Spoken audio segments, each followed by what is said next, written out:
Welcome to Flat Earth Debate. I'm your host, Nathan Oakley, and if you are new to this channel, or you have not done so already, be sure to subscribe and hit the bell notification icon to keep up to date with the Flat Earth Debate. If you would like to support this channel, there is a super chat that runs alongside each of these shows while they are live, and a link in the info box below this video once it has rendered. Most importantly though, if you would like to join the discussion, simply mute the page you are currently watching, then click the link in the info box to join the panel and express your views on the shape of the Earth. There are a couple of rules in the Hangout. Number 1, please don't swear. If you do, you'll be ejected, and if you are, please don't try to rejoin the stream using sock accounts. You'll be warmly welcome back on the next stream. Please also share the show, as sharing the show increases the chances of a more diverse panel by, of course, increasing the live audience. One last time, if you are new to the channel or you have not done so already, be sure to subscribe and hit the bell notification icon to keep up to date with the Flat Earth Debate. With that, I'll transition to my photos, as I actually don't have any guests this morning, so hopefully we'll be joined shortly by a guest, and when we do, I'll make an introduction then.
I think we've been joined by Anthony. How are you doing, Anthony? Can you hear us?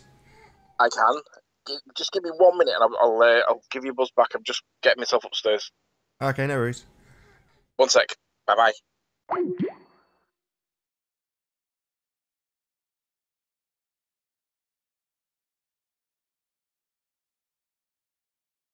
So I'll do a few shout-outs to the chat while we're waiting for Anthony to join us. Shout out to Slightly Looming Non-Standard Refraction Hyena. Good to see you. Ute. Good to have you. Yes, 150 debates. Indeedy do. Hello, Bullshit. Good to have you here. Life is good with LG. Nice to see you. Stop in traffic in my Rasta hat. Thanks for joining us. Physics Warrior. Nice to see you as well.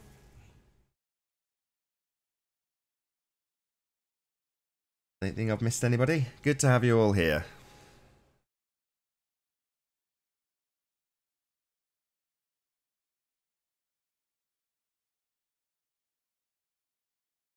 NASA says, nice to see you.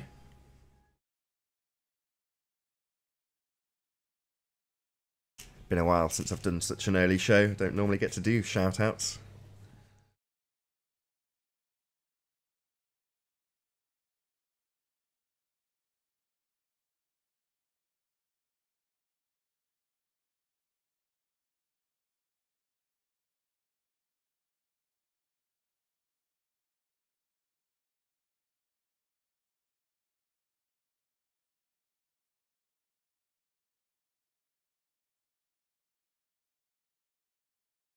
Hello.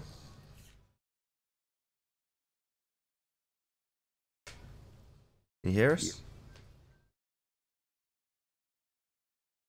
No sound from you. I don't know if you're on mute. Oh. There you go. No, I'm on. Now we hear you. Aha. Did Have you you want to... wet the bed? You're on early? Yeah. It's children for you. Did you have any snow overnight? Yes, lots of snow. Yes, we did too. We had like maybe 1.5 inches, but we'll do what ballers do with refraction and call it 7 inches. Negligible then. Yeah, a negligible amount of snow. So how come you're on so early? Just got up early. I'm just what I'm trying to do is get a clip that reminded me of you. And it reminds me of you, but it also reminds me of the Ballers. And it's I can't remember what the guy's name is, but it's a BBC journalist, and he's trying to ask two politicians one question. And basically, it's the question that he's asking is, do you think that Jeremy Corbyn has betrayed the country? And the politicians simply won't answer. So he's asking him a really straightforward question, and it reminded me of you when you're asking them, do we see this lighthouse or is it not there? And obviously we see the lighthouse. So he's asking, like, do you think Corbyn has betrayed the country? But the politician that he's asking refuses to answer the question, so obfuscates the question, the answer. And basically, the presenter keeps realizing that this is obfuscation, and he keeps reining back in, saying, "No, that's not the question I asked. I asked this question: do you think Corbyn has betrayed the country?" And he simply will not answer it. And it reminded me of you asking him about the lighthouse, and it reminds me of people like Paul Voigt when he struggles with the word "reduced," or any of the Ballers when they get cornered, and it was just glorious. But I'm going to have to get the reference for it so I can present it, because it's glorious. But I don't want to do it because it's come up on my Facebook feed. So I need to get the video out of Facebook. I'm not quite sure how I'll get it out of Facebook, but I'm working on it. Do you know how I'll get it out of Facebook? No idea. I don't use Facebook. All I use it for is to publish these videos. So once the video gets rendered, I stick a link in Facebook and never look again. Yeah. I'm just trying to work out how it works. I may need some time on this, but in the meantime, how much notice did you give for the show?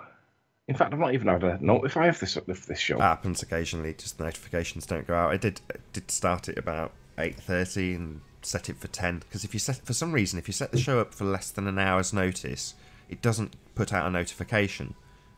So I did actually set it up for 10, intending to start at 9. But it, like you say, I didn't know that, but it didn't notify you, so I assume nobody got any notifications. Sure. Ramsey is alive. He is live. That's good to know. Now. He messaged me and asked, "Do you know when you're going live?" And I was like, "Actually, he's already live. I've not seen Ranty for like 3 days. I think his girlfriend might have killed him and buried him under the patio or something." But sure, I've spoken to him in the last couple of days. So basically, the snow we've had overnight is meant to be this massive minus 15 degrees chill that they were ranting and raving about in the news last week. And it's not actually that bad. Bear with me, I shall be back. More fear porn. We're all going to die. It's going to get really cold. Nah, not really. Little bit of snow. In all the northern European countries I've been to, snow is just a common thing. You know, people have got 2 sets of tyres for their cars, and hardly anybody drives 4-wheel drive cars. They just put snow tyres on, and everyone copes absolutely fine with inches and inches of snow daily. Here, I've seen it before when I was a rep in England. You get a couple of inches of snow, the whole country grinds to a halt. It's just ridiculous.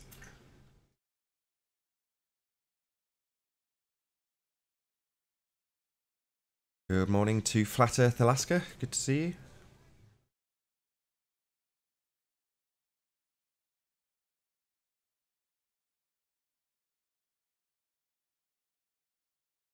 Doom and gloom, end of the world, overkill, NASA says. Yeah, fear porn, non-stop fear porn. I gave up on TV quite some time ago for exactly that reason. Just depressing.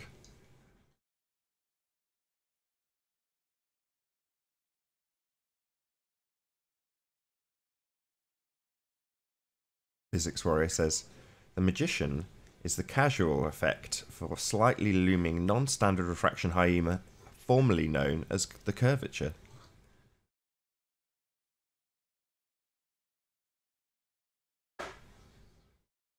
Depends if anybody obfuscates my questions, Huey. Huey says, are you going to lose your shit again, Nathan? No. If you ask somebody to specifically point out whether or not items that are in the distance are further around the curvature than items that are near to you, and they say no, And then you ask them again, so are you saying that the items further around in this picture are not further around the curvature? And they say, no, they're not. And then you say, well, I'd love to hear the explanation for this. And then they completely contradict themselves and say, oh, well, actually, yes, they are further and further around the curvature. Then, yeah, I do tend to get a bit angry with people who do things like that, namely the rumpus, who is either an idiot, because he can't understand simple English, or deliberately lying. Yeah, those kind of people annoy me greatly. Sly less so. You know, the ignorant annoy me less because, you know, you can't help being ignorant. Everyone's ignorant. Sly was ignorant of his own model. He didn't understand how it works. Said he needs to go away and have a little look at how the maths works. And wouldn't concede in spite of me telling him. And then Rumpus confirming what I'd said. After denying it 3 times, of course. But yeah, that doesn't annoy me so much. It's like I'm happy to point out to Sly that he doesn't understand his own model.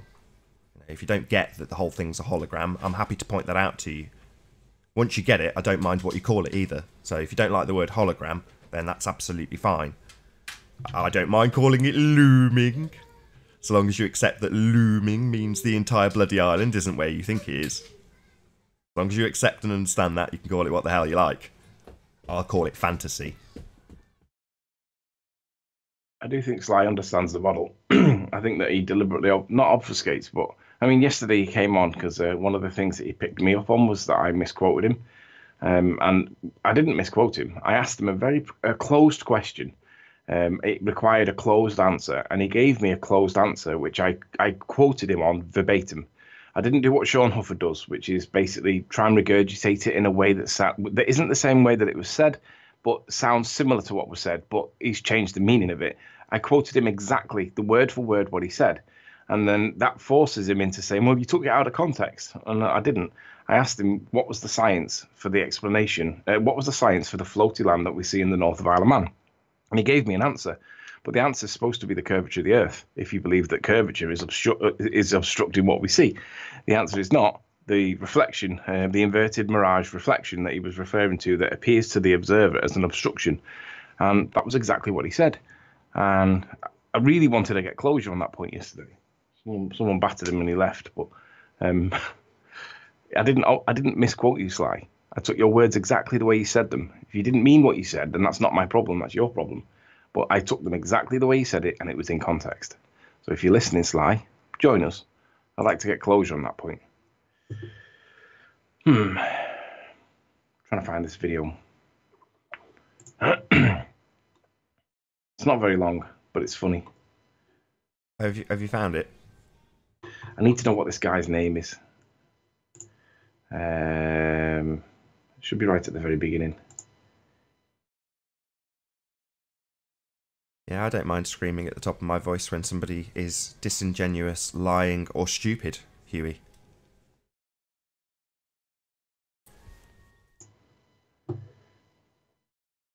Morning, Rune Thornton. Good to see you. Good morning, Ranty. Nice to have you here. Please has got an A in it, Huey. I know it's an E you've missed. BLE.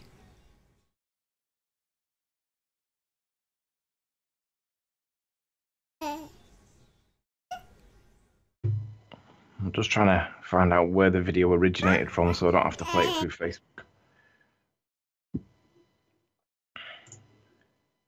Rancy's been under... Oh, there he is. Steve Baker, MP. Right, that's what I need to know. Steve Baker, MP, BBC. Steve Baker, MP, BBC. That would be an interview, wouldn't it?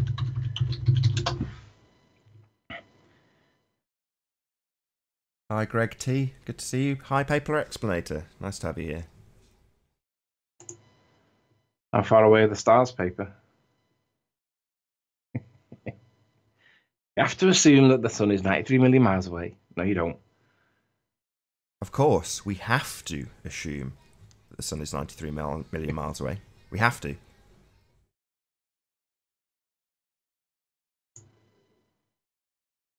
Oh, right, so this a long way, he says. A long way, assuming that we assume The sun is 93 million miles away, Paper Explanator, as you very concisely pointed out. Yeah.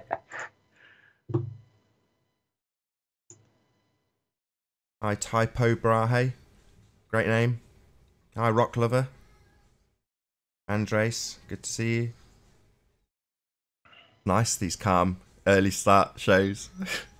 Yeah. Lewis surprised me yesterday. We haven't seen Lewis for like, what, at least 4 weeks? And he turned up yesterday with a tirade of abuse because I was talking about refraction at 7.6R, and he thought that I wasn't... I had absolutely no reason to represent it as a percentage whatsoever. And I was like, actually, yes, because if we show it as a percentage, we show the difference between like negligible, which is like, in my view, less than 1%. I'll give you 5. But actually, that standard refraction calculator shows like 16%. That's not negligible, is it? And I'm literally halfway through it. Lewis jumps on, interrupts, obfuscates, leaves with a hurl of abuse. And then I was listening back to it yesterday, and it was the minute he swore. And I just thought, right, Nathan will kick him for that. And I just said, bye, Lewis. And then Nathan said, bye. It was brilliant. I don't mind the abuse. You can come on and be abusive and say we're idiots and we've got it wrong. That I don't mind. You know, it's just the swearing thing is purely there for people who are completely triggered. So when people are like, why are you swearing? It's like, well, I've got to run the show, so triggered or not, you know, I've got to be here. So yes, when I get triggered, I swear as well. That's the point in having that particular rule. And it means that it's as much for the person who's triggered as it is for my show, in the respect that if I was to allow someone like Lewis Hackett to continue completely wound up, swearing and triggered, he would end up making a complete arse of himself. And I don't really want that. I don't want people to think that this show's here for people to make idiots of themselves when they're triggered. You know, I'd rather just kick them out and let them come back on the next show, hopefully a bit calmer, and put a good point together. You know, that's much, much better than sort of swearing and getting angry as Lewis did. And when people are new, I'll normally give them, you know, several opportunities to stop swearing. Normally because they're not actually triggered. You know, they just don't know how the show works in that regard. But as long as I can pull them up on it while they're relatively calm, they'll understand why I kick them and won't go, you know, it's better than me saying, I'm going to have to kick you because you're triggered, or stop getting triggered, or stop getting angry, because that normally certainly makes me even more angry. You know, that's why they say, oh, look how triggered he is. That's the whole point in doing it. It's just a wind-up. But, you know, I'm not into that game. I'm more interested in people actually putting concise points together. Not that Lewis had a decent point yesterday. He didn't have a decent point. But had he have had a decent point, I'd rather he just express that. Well, that was my point. I don't think he actually had a point. I think he just wanted to obfuscate my point, which was that 7.6R is not negligible by any calculation, mathematically or otherwise. It's 16% there or thereabouts. Call it 15, we'll round it down. Still 15%. I mean, if you got a 15% pay rise, you'd be happy with that. But if you got a negligible pay rise, what figure do you think you're going to get if it's a negligible pay rise? Because it ain't going to be 15.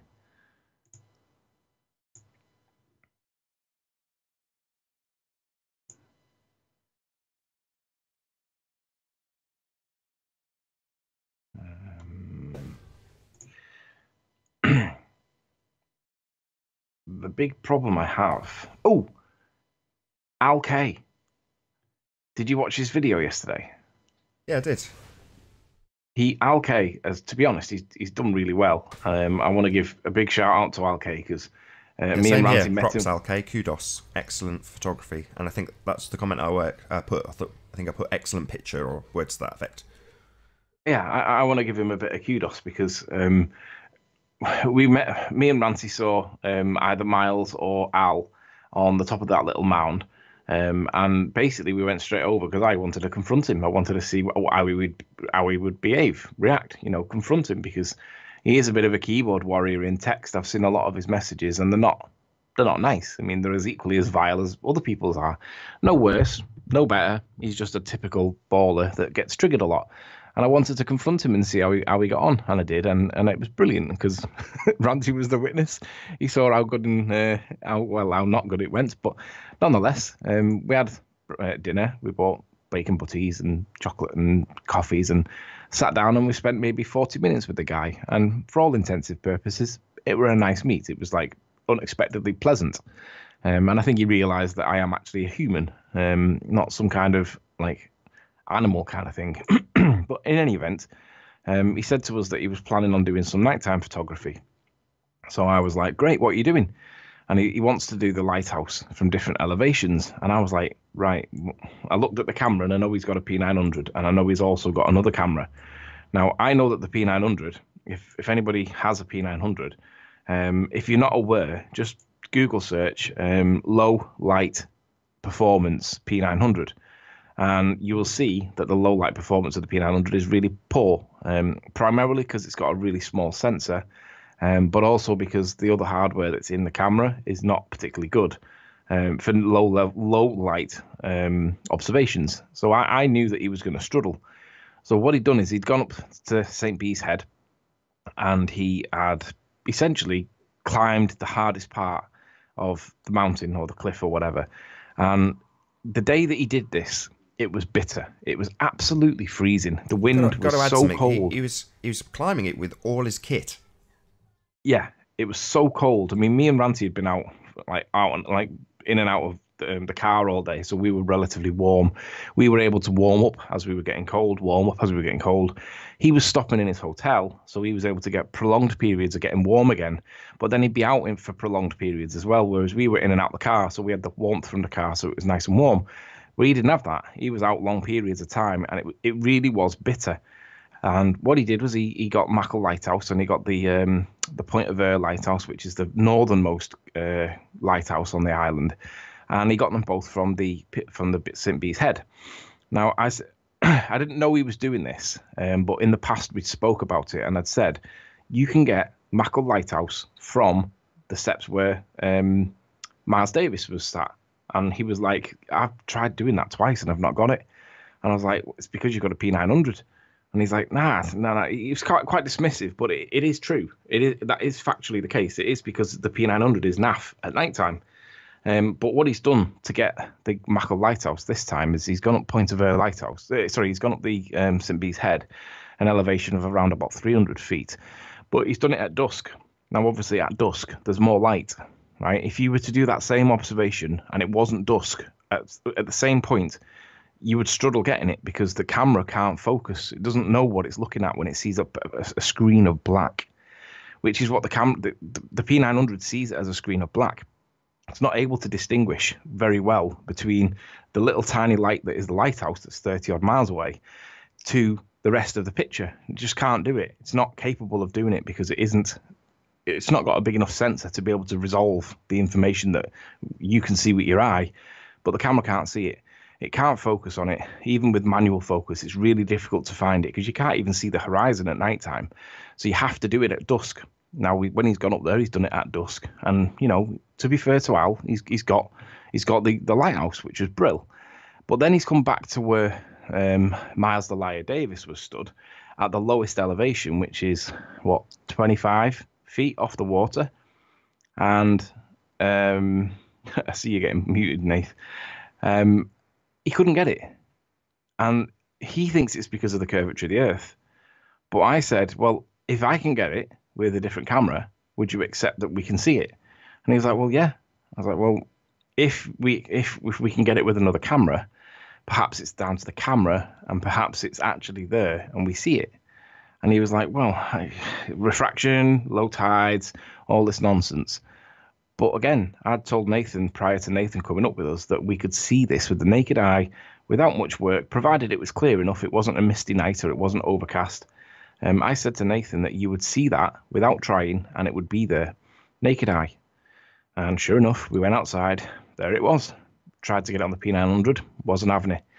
Went back inside, got the missus's camera, and she came out, pointed it, and basically got it straight away, probably the first time.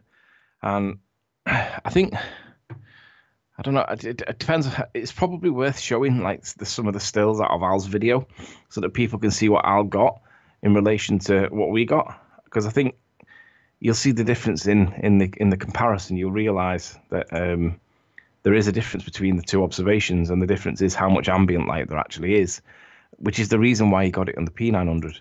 But when it went pitch black, by the time he got back off the hill, he wasn't able to get it. Now, I'm just trying to think. Should I do that? I'll have to wait for Nathan to come back. No, I am here. I've just been muted in the Hangout. All right, okay. By Porn Bomber or someone. Not that there's anyone in the Hangout, so it makes literally no difference, but fine. Well, so if you get muted in the Hangout, can I still hear you on Skype? Yeah, so can the audience. Okay. So the only people that lose me is the Hangout themselves when people join to mute me. So, I mean, what I've taken to doing now is when that happens, I mute the Hangout. It's like, okay, if someone's going to join so that I can't be heard in the Hangout and I'm the host, I'll just mute the entire Hangout and carry on talking.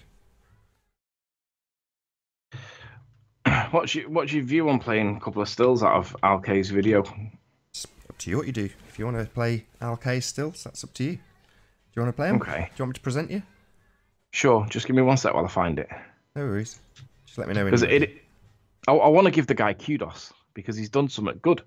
He's done something that I'll be honest that I wouldn't have done because it was far too cold. I mean, the guy's crazy to do this, right? This is not something that is expected, and it wasn't part of any challenges or out like that. He's done it on his own back. But nonetheless, he's done it anyway. And I want to give him kudos for it because it is good. What he's done is actually good. Right, we should be on there, Nath. Okie doke. Just give me a sec. I'll screen share you.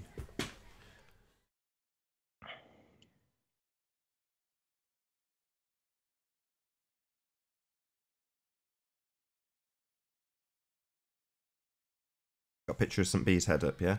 Yeah, that's it. So Al's gone at dusk and he's climbed up this like 300-foot hill, and it takes about 25 minutes, maybe 30 minutes to get up here because it's high. It's very narrow, windy. It's dangerous, right? You can't see where you're putting your feet. You don't know whether you're putting your feet on solid ground or not. And the track's really worn. It's like a really thin letterbox. So Al's climbed up here at night time with all of his kit, and he's gone up there. And to be honest, the guy's he's gone there for his own curiosity.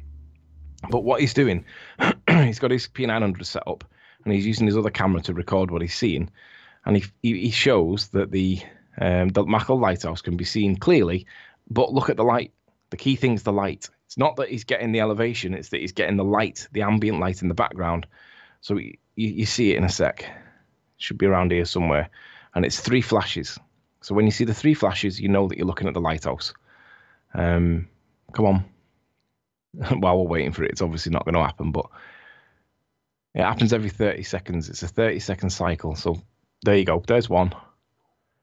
There's 2. And then there should be a 3rd one. There's 3. So that is Mackle Lighthouse. Now he sees it from here. But then what he does, he speeds it up a couple of times to show what it looks like. But now he's back on the step where Miles Davis was. So the step, for the benefit of those that might not be up to speed, is... I'll bring it up and show you. Clear that. Up here somewhere. There we go. No, a bit higher than that. I was elsewhere. Hang on. Where the hell am I looking here? There we go. I was elsewhere on Sunday, which is another topic. But so Al's up here on the head here, and then he comes back down to Miles's step. And now, obviously, Miles's step. Miles claims he's 40 feet above what actual water is actually 30 feet. But in any event, this is where he's actually stood. Now, you can see Mackle Lighthouse from here. Now, the problem with that is, I'm going to do this one last time just to show you, because it's that far behind the curvature of the Earth that there needs to be an explanation. And I said to Al, how would you interpret it if you saw it from there? And he didn't really have an answer. He'd need time to think up an explanation for it, because 31.4 miles from there. So if we do the curve calcs on it quickly. So actually, we're not going to use this one anymore. We're going to use curvature calculator. We're going to use the Gizzy one instead, because that one doesn't deal with refraction, because that Metabunk one, it's got way too much refraction. It should be like 1 or 2% max, and it's got like 16% of refraction, and that's not acceptable for a negligible amount of refraction. So we're not doing that one anymore. We're going to go with 31, and we're going to go with the eye height of, we'll give it miles is 40 feet. It's 30, but we'll go with 40. And then you can see that the target that we're looking for, which is the beam of the actual lighthouse. Scroll down a bit further. It's 360 feet below the curvature of the Earth. Now, the lighthouse is only 210 feet tall above the rocks. So 360 feet means it is a physical geometric impossibility to see the light from the lighthouse. Cannot be seen. Don't agree. Well, if you look into a Fresnel zone and how much that light dissipates and then comes back to a point, you know, it has to be diverging before it converges. So there is a zone that could easily be argued about. I mean, my argument with this particular nonsense, this light from the lighthouse, is that when you've got a picture of the lighthouse itself, the light is superfluous to requirements. And I don't know how many views Al or Miles have had with their videos of flashing lights from lighthouses, but I'm assuming they haven't set the world alight. Sure, but my view on it is that it's behind the curve of the Earth, and a negligible amount of refraction is not going to bring it back. Now, we've already there is got an that argument pegged. for it. That's my point. You've got that absolutely, unequivocally pegged with your observation that you did from the highest observation point. They can't bring it back. It's gone behind the curve. It's not there. It's not brought back with refraction. We're into non-standard refraction. So we're already... Hi, Nunya. How you doing? Good morning, lads. Good morning. Try not to swear today. Yes.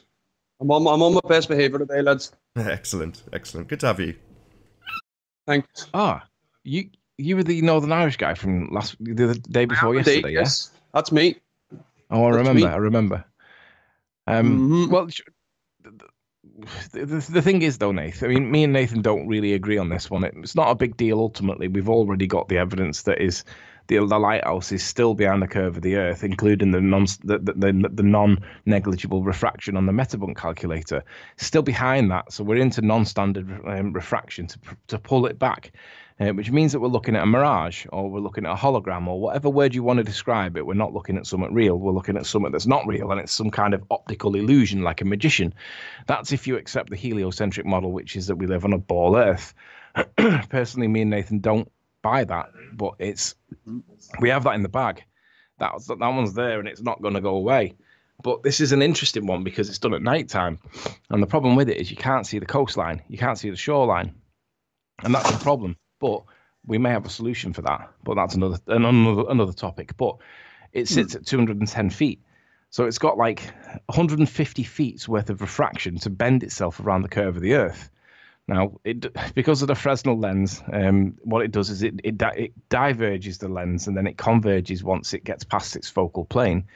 But essentially, light travels in straight lines, and even with the refraction, it's not going to account for 160 feet's worth of curvature. But me and Nathan we've had the discussion already, and fundamentally, we don't necessarily agree. But on the other hand, it's worth pointing out because Al's done the observation, and I asked him how would he explain this, and basically, you have to go into nonsense, bendy like bullshit. Sorry, again, because that's the only explanation for it. It cannot be seen. It's behind a geometric curve of the Earth. It's the same for the arguments of the lighthouse. It's just you need more refraction to bring it back. So Al's done it. So what I'm going to show now is when he gets back to his step, he sees nothing but a black screen. Now, what Al's showing here is that this is what the camera will see. The sensor on the camera will see a black screen. Now, when me and Nath went up there on that weekend, Nath could see it with his naked eye. Spurs, naked eye. Everybody could see it with the naked eye, but the camera will not pick it up because it's got a tiny sensor and it doesn't know what you're looking at when you see a black screen and you're looking for the faintest of flickers in the depths of the picture. It can't work it out, and it's because of the camera. It's not because of the curvature of the Earth. So this is causation, right? And this is how you prove causation. I'm asserting that he did not get this because of the camera. Now, his assertion is that it's the curve of the Earth. Well, I'm like, well, if I show you that you can get this with a different camera, then it shows that it's not the curvature of the Earth that's stopping you. And he was like, well, that's a fair enough point. So the bottom line is, Al did not get Mackle Lighthouse from this point. And what he does is he shows that he's in this point, because this is something that Miles doesn't do. He spins round, shows where he is at the time that he does the recording. And he shows, let me look at the features, triangle, and then there's like a wall that's lit up in white, that lights in the car park. But Miles doesn't do this, which is why we have to have fights with him to try and get the information out of him. Al does. So Al couldn't get it, okay? So let's get rid of that for the moment, and then we'll bring up this file. And I'll flick this one on. Oops. So So this is the beginning. This is the same black screen that Al's got, but the only difference is this is on a D500, which is like a £2,000 camera body, and it's on a lens. It's a Nikon lens. It's a genuine Nikon lens, and the lens itself is 1,500 quid. So this is like 3.5 grand's worth of kit, and this is the difference between the two. Now, the people talking in the background are literally doing this live. Now, I walk in from the background because I'd gone in to get a spirit level to try and spirit level the camera to the horizon to basically try and get the camera in point. You couldn't even see the camera. You couldn't even line the camera up because you couldn't see where the lens was pointing. It was that dark. But I just come back into the picture and Spurs and the girls talking, and you can hear the whole conversation. It's not a particularly long video, but you can see the evidence for yourself.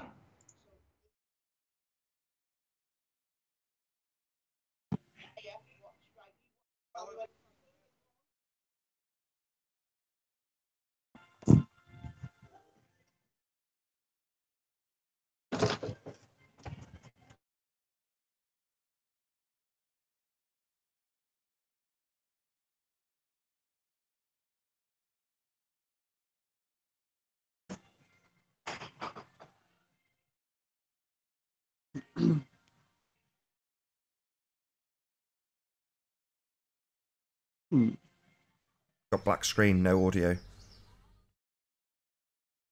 Yeah, I can't hear anything. Yeah, I can't either. Maybe you haven't shared sounds on your Skype page. Oh, hang on. Let me. I didn't realise I hadn't shared sounds. Hang on. I would just share. Just start sharing. Don't bother starting the video again. Hey, lads, I would like to debate a different topic if possible at some point, because what I've noticed is the last 3 days. Is this still to do with this picture from the Isle of Man?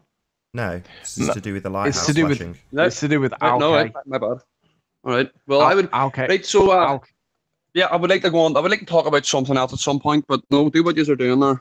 It's only going to be another 2 minutes. No, crack on.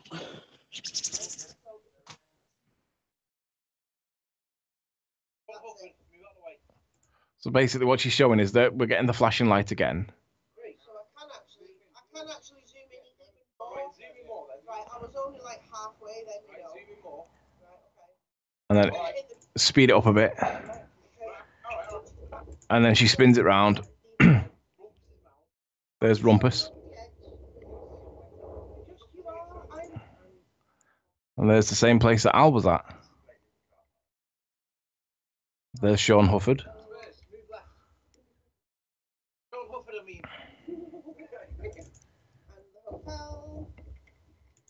But essentially what the point is that we could see it from the lower elevation, and it's miles behind the curve of the Earth. And it's the lowest elevation that we've seen it.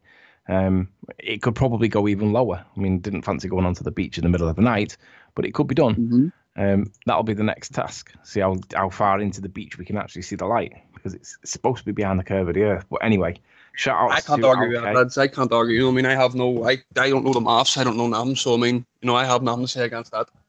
You know what I mean? I'm not gonna talk about something I know nothing about. We were just giving a shout out to Al K because he went and done the extra mile, and it was worth giving him credit because I wouldn't do that. It was too cold, and he deserves acknowledgement because he's put time and effort into that, and he's got some great results. So, shout out to Big Al. But anyway, so let's change the topic then. What do you want to talk about? Right, yeah. So a couple of things, right. So tell me this, you know, magnetism. What way does magnetism work? What was your question? Right, well, obviously I'm a baller, right? So obviously I believe that the Earth's a ball and that the magnetic field is generated due to, you know, iron in the Earth and all that carry on. But you know, what would your guys' model of magnetism be? You know, how would you describe magnetism if the Earth isn't, you know, if the Earth is flat? Well, it's the cousin of electricity. Probably it's the cousin of electricity. It's probably the cause of the tides. Salt water reacts to electricity a lot better than fresh water does. Good Times for All did a video yesterday showing that he could manipulate water with his bare fingers if the water had a charge. It's probably worth showing clips of that one, to be honest, but essentially you can manipulate water with electricity if it's salt water. So it's probably got something to do with the tides.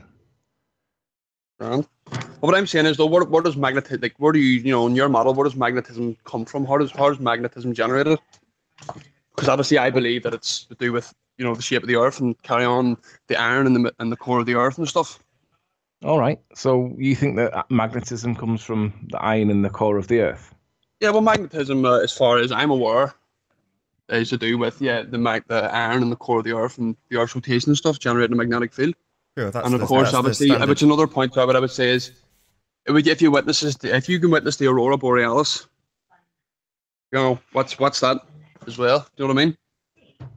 I have no idea what the aurora borealis is. I know what you're referring to, but I have no explanation for that. But the northern lights are usually solar flares, and the northern lights are basically just a product of solar flares hitting off the magnetic field of the Earth, and that's what causes the aurora borealis. It seems to be a neon discharge of some kind between the noble gases. I don't know that for certain. I don't know how it's explained on the heliocentric model. I don't know how it's explained on the flat Earth model. But it appears to be a gas discharge like you see inside a tube light.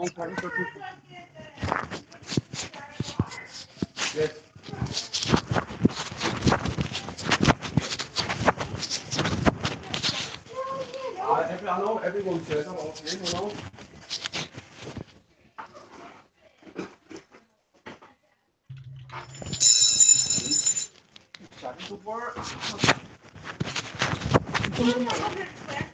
Yeah. Because I don't like talking and...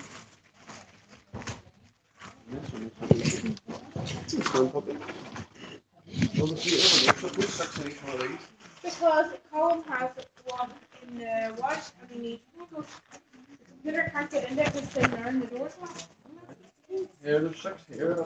I think. Hey, do you want to mute him? I don't know. I can't believe he's joined a live show and then is with his mic completely open having a conversation with his wife. It just amazes me. I've got to be honest.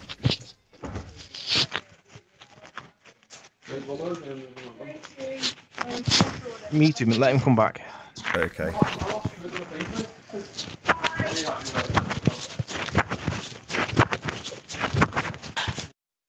There you go. Yeah. Greg T says, I hope he doesn't go for a toilet break. It reminds me of that scene out of, what was it now? It was... like Anchorman or something where he's got the mic wired up to him still. Yeah, Leslie Nielsen in, Yes. was it Airplane? Naked Gun. Naked Gun, yeah, when he goes to the toilet in the courtroom. Anyway, right, the noble gases. Somebody said, Typo Brahe says, what do you know about noble gases and why do you believe what you know? I know nothing about noble gases. I know nothing about the explanation on either model. I've seen explanations for both models. It's not something I can really speak confidently about. He asked a question, I gave my answer, and I also disclaimed it because I don't really understand either model's explanation for the Northern Lights, but I don't think anybody does, to be honest. Well, yeah, but the Northern Lights are... Right, well, so if I were to say to you the Northern Lights are a product of solar flares hitting off the magnetic field of the Earth, what would you say to that? There is an alternative explanation to do with the noble gases that I don't believe you could distinguish between the two. What noble gases are you talking about, though? I'll have to get you a citation for a reference there, but Nathan, can you remember what that video was about? How we worded it? I can't, but we started with the iron core, and you explained the general accepted rhetoric in regards to why we have a magnetic field surrounding the ball Earth, and that explanation is because, according to heliocentric theorists, a planet called Theia smashed into the Earth, and its debris coalesced into the Moon. But when it smashed into Earth at a glancing angle, it deposited its iron core onto Earth, therefore giving Earth an oversized iron core that hasn't cooled. So therefore we still have this self-perpetuating dynamo inside the Earth. But there's absolutely no evidence of that whatsoever. They might tell you that's the case. The same applies to Theia. I don't believe that a planet forever. Yeah, I don't believe that myself. Like, but that's the story. Anyone can say that's why we've got. But that's the story. That's why we have an oversized iron core, according to your model. Yeah. Well, no, not exactly my model. I don't believe that.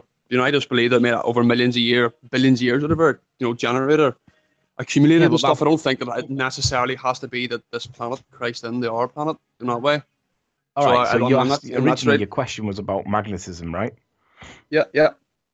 And I started to ask you, well, where do you think the magnetism comes from? And you said the iron core. Do you want to Yeah. elaborate a little bit on that? Where does the magnetism come from? Where did the magnetism come from? Since the I just explained it, didn't I? Magnetic core in the center of the Earth. Yeah, And but so by virtue of the fact of the magnetic core, the iron core, that gives us the magnetism. Is that right? yeah, well, by rotating electric charges. Yeah, I mean the Earth spins, rotating. You know, Oh, right. Okay, so it's the electric rotation of charge, the Earth magnetism. that creates a like a tide underneath, a current underneath, a movement of iron core that creates the magnetism. Is that what you're Yeah, well, saying? the actual spin of the Earth. The Earth spins, the core and the Earth is spinning with the Earth. Do you know what I mean? All right. So Generating what? You- electrically So what? charged, which generates magnetism. You know what I mean? Okay, so what you're saying, you're right. So what you're saying is, as the molten rocks underneath, although not the lava, but they call it the mantle, and at the inner core and the outer core, because of the rotation of the Earth, that creates an inertia within that liquid environment, which creates the magnetism.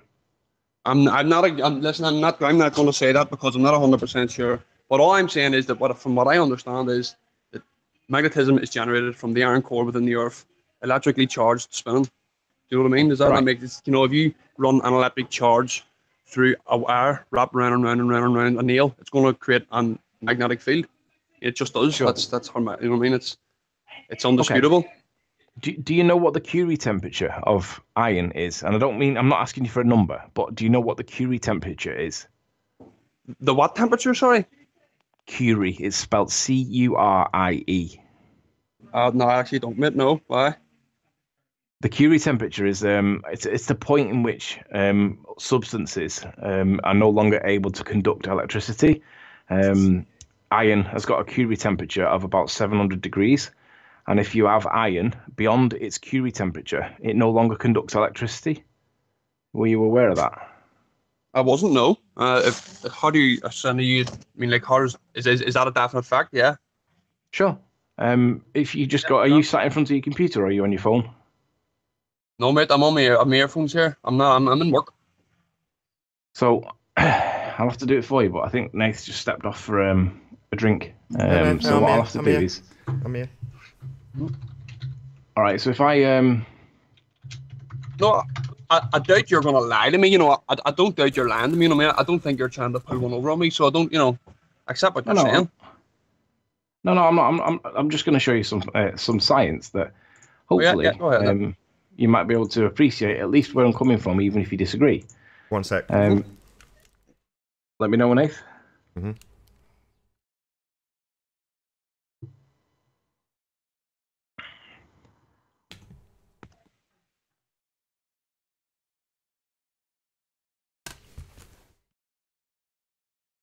Yep, you're on.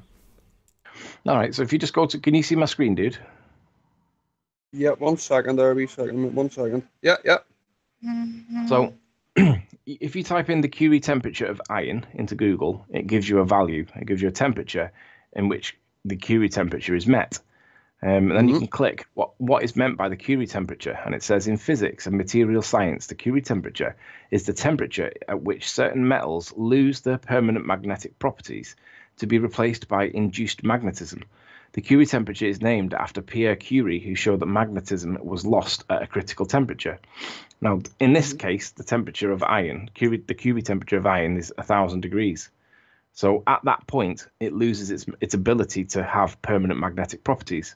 It can have temporary, it can have magnetic properties, but it relies on some form of induction. In other words, an external source to provide it with magnetism, but it loses its permanent magnetic state. So unless it's replaced with an induced magnetism form of some kind, it doesn't have any magnetism anymore once you get to this temperature. You with me so far? Yeah. No, I understand what you're saying. Yeah. So if I open up another one and say temperature of the core of the Earth, and we see the temperature is around about 6,000 degrees in the core. So it's safe to say that 1,000 Kelvin and 6,000 Celsius, it's kind of gone like 6 times higher. So the Curie temperature has been met. Would you agree? Yeah. No, I can see exactly what you're talking about there. Yep. Obviously, the Earth So, temperature, which that makes perfect sense. But so it's a bit mad. You can't sort of just take you can't just type one thing into Google and just accept it, but then not accept something else off Google. You know what I'm saying? sure, This is where the whole breakdown happens. Like, you can't just accept one thing but not accept something else. That makes sense, sure. no? Well, now I've got on screen, I don't know if you can see this, but this is something called a Yeah, phase diagram of iron. And what it yeah. shows you is that at different temperatures and at different pressures, it'll tell you what state iron sits in. Now, basically, what you Mm-hmm. can do is like one bar is our atmosphere. And you can Yep. see that when basically iron is a solid, we're solid. So iron is a solid at all of these points down here until it gets to Yep. this point at liquid. So it's got a melting point of around about 1 bar, 1600, 1700 degrees Celsius. That's where it Yep. becomes liquid. But at 1700 Celsius, the Curie temperature has been met. So if the core of the Earth is liquid or solid or molten iron or whatever it is, the Curie temperature has been met long since. No longer exists. It's not capable of having a magnetic source unless it's got induced magnetism. Now, if it has got an induced magnetic feed to it to make it magnetized, it has to be coming from somewhere. Something else is creating the magnetism. Now, I'm not saying that there is something that's creating it, but I'm saying that it can't be self-magnetic. It's not allowed to because the Curie temperature's been met. So unless there's something that's feeding the magnetism of the core, it can't be magnetic because the Curie temperature's been met. Now that's the Yeah. physics. No, that's fair Now, enough. That's fair enough. No fair play. You laid that out in black and white. What I would say is, now how do you know? I mean, I'm not saying I'm not saying that no, I no, buy into this you're or don't buy 100% into it. right, mate. You're just right. Fair play to you. What I'm saying is, there could very well be something, inducing the magnetism. It could very well be that we're just not aware of. I agree. You know what I think there is something that's feeding the That's grand. magnetism because I think the magnetism is created inside. But I don't Yep. think that it's self-perpetuating its own self. I mean, some people argue that it's the inertia of the Earth, which is the spin of the Earth, that creates like a movement inside, and that the iron self-perpetuates its own electricity, and therefore the electricity creates the charge, which is magnetism, which then becomes our magnetic pole, our magnetism. But when put to the challenge to produce evidence that that iron will self-perpetuate its own current, they bring out sodium, and there is evidence that shows that sodium will self-perpetuate. I can show you that on screen now. Just bear with me. Mm-hmm.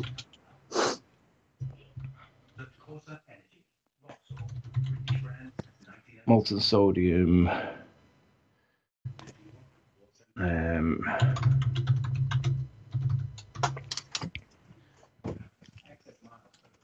Let's try sodium spinning. Okay, so this is an experiment that showed when you spin molten sodium, which has got a low melting point, you can self-perpetuate a charge within sodium, and sodium and iron are similar metals and have similar characteristics apparently. But if you throw sodium in water, it will combust, whereas iron doesn't combust, it rusts. So on the one hand, it can be described as being similar, but on the other hand, it's completely different because iron doesn't blow up when you chuck it in water. So this is an example of sodium spinning and self-perpetuating its own electricity and creating its own magnetic charge. I agree. However, we're talking about iron, and there is no evidence that shows that iron can do it. And when put to the point, Paul Voigt, a self-proclaimed physicist, otherwise known as a high school teacher, has got no evidence to show that molten iron will self-perpetuate its own charge, therefore creating its own magnetism. So from that point, and I've been asking him every time he came in, he's not been in for a while, but every time he comes in, Paul Voigt's been asked to explain, where's the evidence for iron self-perpetuating itself the way that sodium does? And he hasn't got it. There's a guy in chat called Paper Explanator, and I'm pretty certain that he should be able to get this evidence if it existed, but so far, no evidence. So the issue becomes for me, if magnetism is created by the inertia of the Earth spinning, evidence please, because so far, a self-proclaimed physicist and no doubt Paper Explanator could produce the evidence if required, but until at this point, no evidence has been produced. So we're coming up on approximately 1 hour left on this live stream. I hope you're enjoying the debate thus far. If you're new to the channel, be sure to subscribe and hit the bell notification icon to keep up to date with the Flat Earth debate. If you would like to support this channel, there is a super chat that runs alongside each of these shows while they're live, and a link in the info box once the video has rendered. But most importantly, if you would like to join the discussion, simply mute the page you are currently watching, then click the link in the info box below this video to join the panel and express your views on the shape of the Earth. There are a couple of rules, however. Number 1, please don't swear. If you do, you will be ejected. And if you are, please don't try to rejoin the stream using sock accounts. You'll be warmly welcome back on the next stream. Please also share the show, as sharing the show increases the live audience, of course, and this in turn increases the chances of a more diverse panel. So please share the show. And one last time, if you are new to the channel or you have not done so already, be sure to subscribe and hit the bell notification icon to keep up to date with the Flat Earth debate.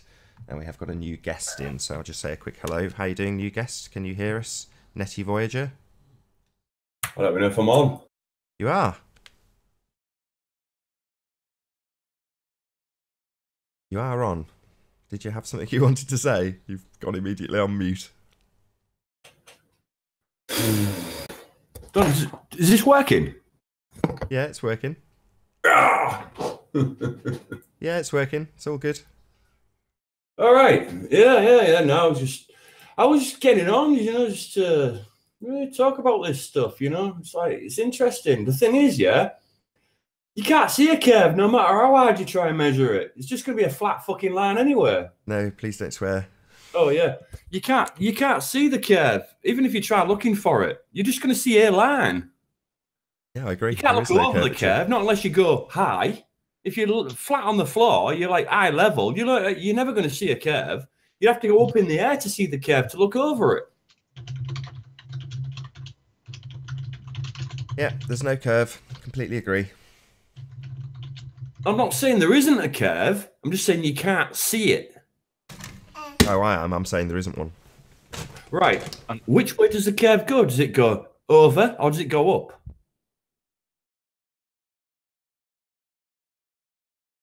We're in a dish. You're talking two different things. So what you're saying is there's no left to right curve, i.e. the horizon doesn't curve in your pictures. And also, there's no obstruction. There's no curve blocking your view. Now, they used to just dance over the fact that there's no left to right curvature and immediately go to the obstruction formerly known as the curve. The obstruction formerly known as curvature, i.e. this little band of refraction. It's a funny thing to call it, the obstruction formerly known as curvature. Well, it's curved, but it depends because you can get convecture. Yeah, which is convex, and you can get concaved. There's two different curves. The fact that it's difficult because your perspective changes every time you look at it. It's like it depends on what angle you're looking at it as well, and what height you're looking at it from. It's a very difficult thing to measure, and we haven't got any instruments on this planet big enough to do that, unfortunately. All right, we might have in space if we've ever been in space, but that's a different subject. The thing is, it's like for water to be contained on a planet, it has to be in some sort of a dish. It can't be on a flat surface. It'd run off. It'd fall off. Do you get me? It has to be contained in some sort of container. So the oceans are dented, obviously. They go down from, obviously they do, from land level, they go down because, obviously we're above sea level, So sea level is level. It's relevant to what it does as well, It's like you're not measuring anything really because you're not under the water, are you? You're just measuring the top of it. If you took all the water away and went topographically, all right, yeah, it'd look flat, but it's not flat. It looks flat because that's all you see is flat because your eyes and your mind can't put that perspective together. So what you're seeing is just a flat line. Yeah, but really, in essence, yes, it is curved, but you'll never see that. Never in your lifetime. Nobody will. Nobody on this planet will see it. Yeah, but you should. Ever, because our eyes are too small and the world's too big. Well, we've got cameras with super zoom, and you should see it absolutely if you're on a sphere Well, 24,900 miles in circumference. they're You're limited saying, to their focal sorry, I've just range let you of talk. perspective. Now you're talking over the top of me, it seems. So, Sorry, yes, yeah, all right. So I you do should apologise. I'm you're talking still over the doing top it. of you. You're Go still on. talking You over the go top on. of me. Why are you still talking? I've waited for you to finish. Then I've addressed your point, and now you're talking over me. That's very, very rude. So, yes, you should absolutely unequivocally see a curve. It should be there. You should be able to measure it, but it isn't. You're saying that's fine, we're too small, it's our eyes being too small. No, that's complete rubbish. We should see a curve, we just don't. We should be able to measure a curve, but we can't. There is no curve to measure because it is flat.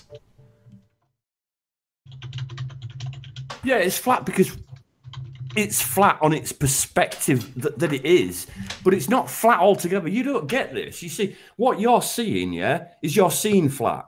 Yeah, it's because it's flat. Yeah, it's flat. Yeah, well, what was stood on, but the whole thing altogether is round.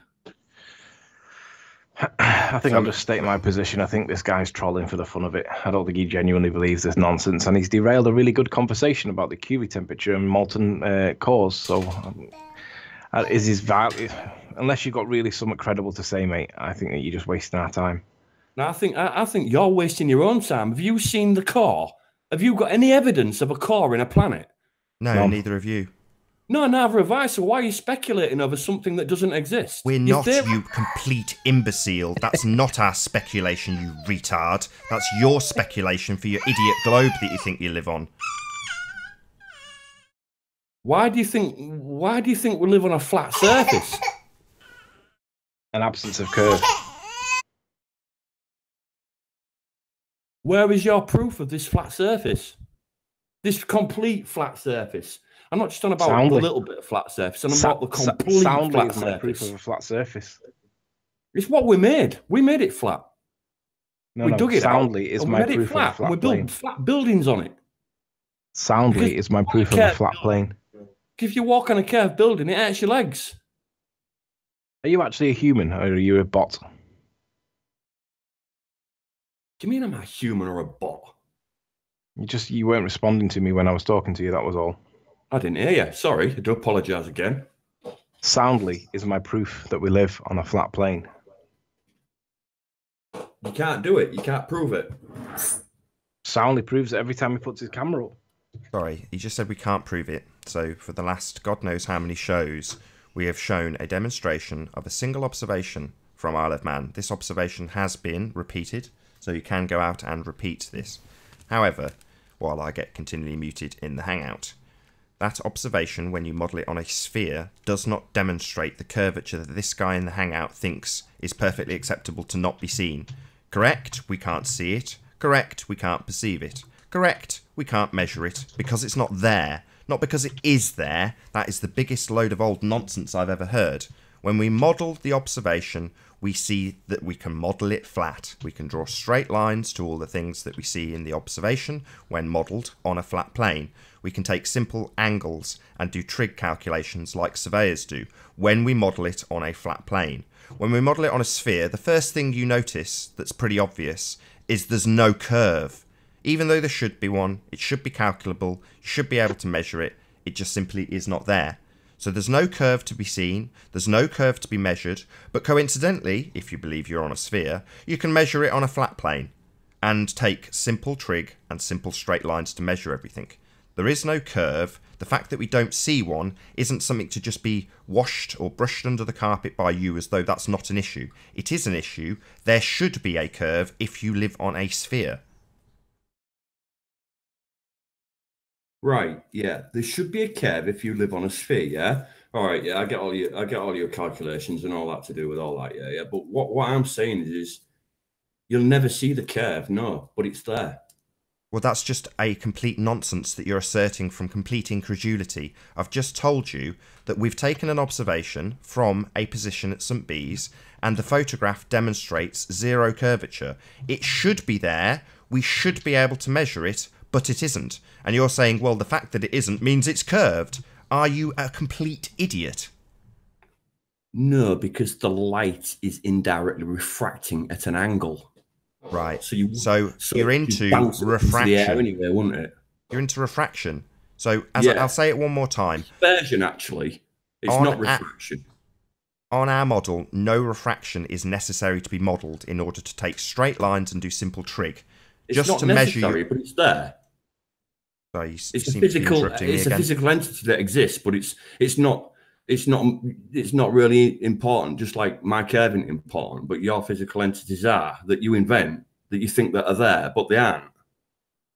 How do you come up with? Let's just address that. So there is a lighthouse in the image, and it should be behind curvature according to your bullshit globe model. It isn't behind curvature. It's not obstructed. The refraction isn't bringing it back.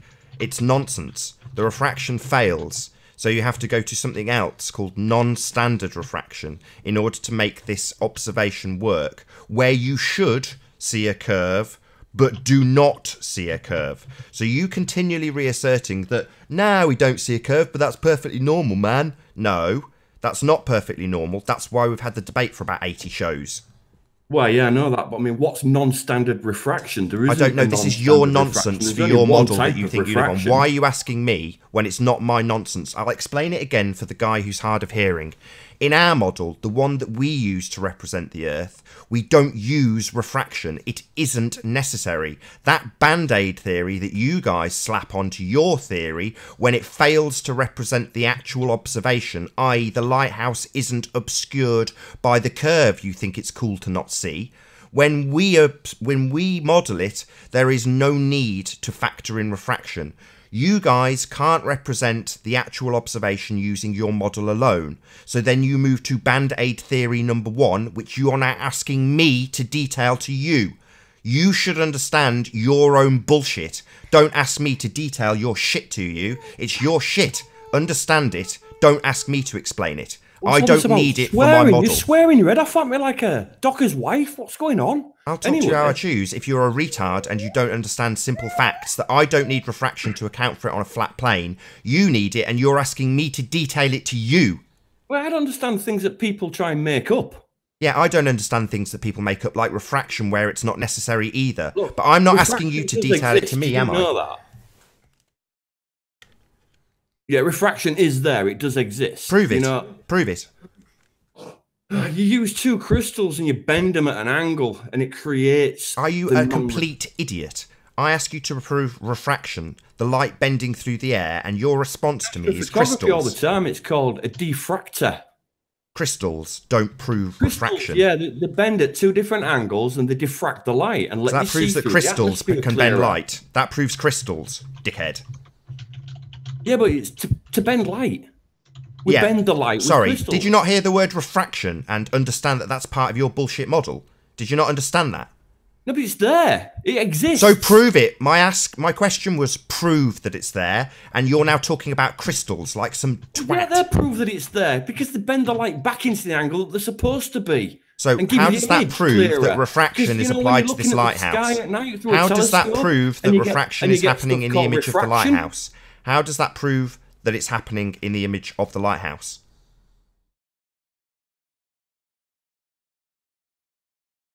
It depends on the angle, the light, the day, the time of the day. It's all sorts of factors that all come together, you know, that creates the electromagnetic field that it's creating through the refraction of the light. It's like a, what do you call it, a projection, like a mirage.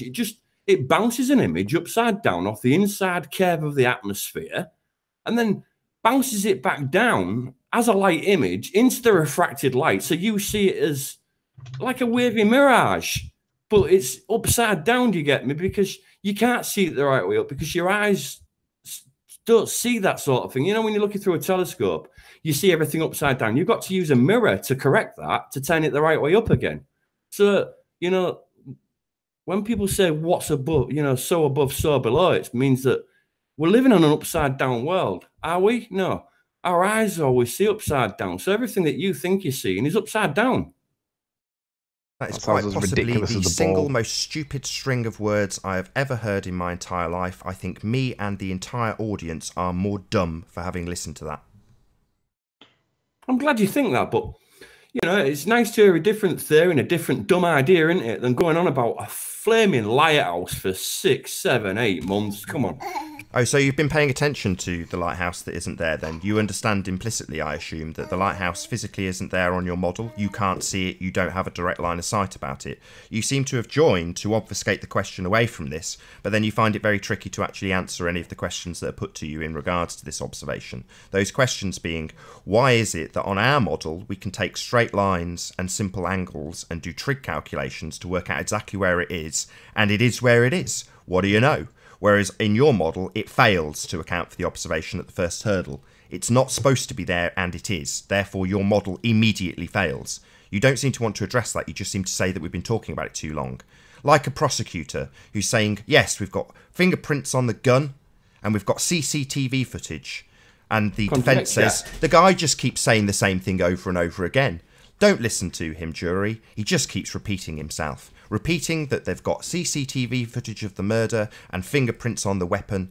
And this prosecutor says to the jury, you better listen to me and my witness that says, although she doesn't really know his name properly, she says he was at a different location. Ignore the CCTV footage. He just keeps saying it over and over again. He's been saying it for 8 months that we've got CCTV footage of this happening. So I suggest you all ignore that footage. Well, you're telling me to ignore the footage of the Isle of Man because we've been talking about it. You've been going on for this so long now that you're getting so far into it. There's so many calculations and so deep into this.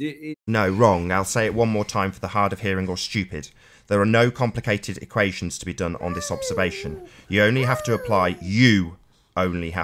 complicated equations if you want to account for the fact that we don't see a curve that we should see. Unlike idiots like yourself who feel that it's perfectly normal and perfectly acceptable for people to actually see no curvature. People think that that's acceptable. Well, it isn't. You should see curvature, you don't see curvature, and ultimately speaking, if you can't see curvature, there isn't any. However, you need to necessitate complicated maths to account for that curvature not being there. We don't have to have any complicated maths. I'll say it for a third or fourth time. When you model this observation on a flat plane, you take simple straight lines, angles, and do trig calculations. It's basic high school stuff to work out the height and distance of anything in this observation. That's not complicated mathematics. The complicated mathematics come from the globe side, the people who think they live on a sphere and need to account for the fact that there is no curve at all visible in this image, and things that should be obstructed and behind Earth curve are not. So it's you who requires complex mathematics, not me. You don't understand them. You don't even understand that you're supposed to see a curve. You are quite literally totally and utterly out of your depth here. So what happened to the pi I squared calculation?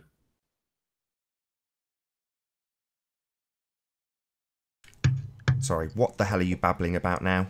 Circumferences and to find diameters of things and all that. You know, what happened to all that? Why do we have trigonometry and that goes round curves? If everything was flaming flat in the world, yeah, we'd have flat maths, wouldn't we? We do have flat maps. You find me a map that's on a curve. Paper is flat. Maps are flat. The way that they create the maps is they do planar surveying. They use geodesy only to find their initial reference point. From there on in, they do something called leveling their transit. They look out and make sure that the thing that they are looking through is perfectly and totally horizontal in reference to the horizon. It is not looking at any curvature. It is not going up and down as it spins on its axis. It is perfectly level and flat, like the land that is being surveyed. So if you want to tell me why haven't we got maps that are flat, we have got maps that are flat. How many maps have you used? Thousands. The thing is, yeah. How many were curved?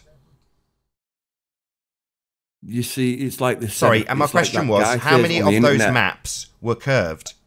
They have to show it that way because... Sorry, I'll ask the question again for the hard of hearing or stupid. How many of the maps you've just asserted would have flat maps if the world was flat? Well, we do have maps that are flat. Well, yeah, maps are flat. So how many of the maps that you've used, hundreds of, were curved? Well, that'd be a globe then, wouldn't it? One of them things that's sitting in a bloody school classroom. I'll ask it a fourth time. How many of the maps that you've used? Have you ever used a map? Have you ever used a globe to navigate? Have you ever done that? It simulates our planet. How many times have you used a globe to navigate the planet? What was that ball? Probably the last time I used that was in school. Right, so it's not a map then. So how many maps have you used that have got a curve on them? None, because they're all flat. Right, so they're all flat, unlike what you just asserted, you stupid man. You've just asserted if the world was flat, then we'd have flat maps. We do have flat maps, you complete retard. They aren't round, are they? Yeah, they're flat. You don't roll them around the bloody tube, do you? And carry. Well, you do actually. You do roll them around. So is that how you use them when they're rolled? Is that really? That is quite possibly the most pathetic thing I've ever heard. So you're saying because when you store maps, you have to roll them up? Is that really what you're saying? So you're saying that curve is when you roll the map up? Well, yeah, obviously. You are an idiot. Yep, I am. You're right there. I must be an idiot for listening to you for the last bloody 6 months. No. What we explain is that we take straight lines like the maps are created. Flat. It's irrelevant. It doesn't matter. Irrelevant. It doesn't matter how many calculations you take or you try and prove whatever you're trying to prove, you'll never do it. I can tell you now, you will never, ever do it. Sorry, I'll just say it again. So we have modelled the Isle of Man observation on a flat plane, and we can take straight line measurements to anything in the observation and do simple trig to calculate the distance and elevation of anything. It has been proven. It has been demonstrated. The only failure is for the globe. The only people who failed to model this are you guys, not us. It's only relative to the perspective of the objects and the things that we build on this planet. Yeah, we build them using planar surveying. We build them on flat planes. Yeah, we've got to. We don't want to be walking around on a curve, do we? It out our legs. No, we don't, because we don't have any curvature. So we build everything flat, obviously. Thanks for making our points for us. That's wonderful. Yeah, no, it'd be a bit. Well, we can build curve things, but yeah, they'd look. We can, we just don't, and we don't. So no, we build everything flat. We have to. Correct. It's ergonomic to our bodies. Because it's flat. Better on our bodies, so we don't stress out. Like the maps, that you said that we don't use. The world, if the world was flat, we'd have flat maps, right? Right. The world to me is that big, yeah. It's that huge, that colossal, yeah. No, it's not that colossal. The Earth is 24,900 miles in circumference, and that dictates what can and can't be seen on it. It has nothing to do with what you like to think about how big it is. That is irrelevant. The mathematics for the sphere are set in stone. Like, to the Earth, you're a speck. You aren't even a full stop. You're like 0.0000001 of a thousandth of a millimeter high on the perspective of this planet. Nonsense. So you don't know anything. So the sphere is 24,900 miles in circumference, and that dictates what can be seen at what distance. How big I am on that sphere is completely irrelevant. The maths dictates what can and can't be seen, and as we have demonstrated consistently, the globe model fails completely to represent this observation. Fails on the instrumentation that you're using. Yeah, it does, because the instrumentation will never be able to measure it. Yeah, we have measured it. Maybe I'll say it again, because you're clearly thick or deaf. We have taken observations, we have measured them, and we have modelled them. That's what has happened. So these things have absolutely been measured. They have absolutely been calculated, and they have absolutely been used to demonstrate that the Earth is flat. What they have also been used to demonstrate is unequivocally there is no curvature. This is easy to demonstrate by using our model and simply comparing it, like for like, with your model, which fails. China's trying to prove it at the moment, whether the Earth's round or flat. They're doing thousands and thousands of experiments on it. I don't know what the outcome of it's been yet. I've not really followed that bit, but you know, I stand on the fence on this because you don't sound like you stand on the fence. You sound like a complete globe cuck. I can't prove either way whether it's flat.